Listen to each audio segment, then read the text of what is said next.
ये वो श्राप है जिसके कारण चांद की रोशनी खत्म हो रही थी और पूरी पृथ्वी पर अंधेरा छाने लगा था। शिव को तुरंत प्रकट होना पड़ा। ये कहानी शुरू होती है प्रजापति दक्ष से, जिन्होंने अपनी 27 नक्षत्र पुत्रियों का विवाह चंद्रदेव से इस शर्त पर किया था कि वह सभी के साथ समान व्यवहार करेंगे। लेकिन चंद्रदेव का सारा प्रेम और ध्यान सिर्फ उनकी एक पत्नी रोहिणी पर ही केंद्रित हो गया।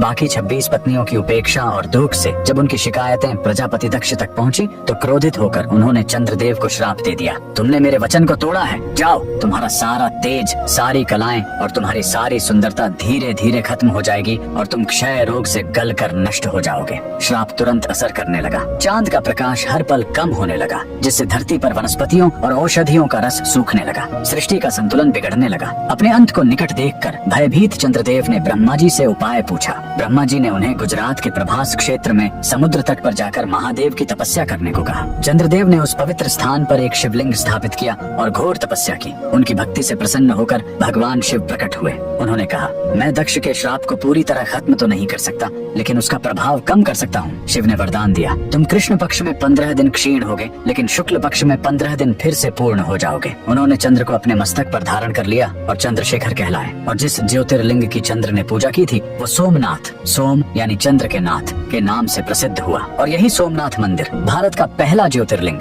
आज भी गुजरात के वेरावल में उसी समुद्र तट पर शान से खड़ा है, जहाँ चंद्रदेव ने श्राप से मुक्ति पाई थी। लेकिन रुकिए, इस मंदिर का एक और रहस्य है। यहाँ मौजूद बाण स्तंभ ये बताता है कि यहाँ से लेकर दक्षिणी ध्रुव तक समुद्र के रास्ते में कोई जमीन नहीं है। भगवान शिव के भक्त कमेंट में हर हर महादेव जरूर लिखें।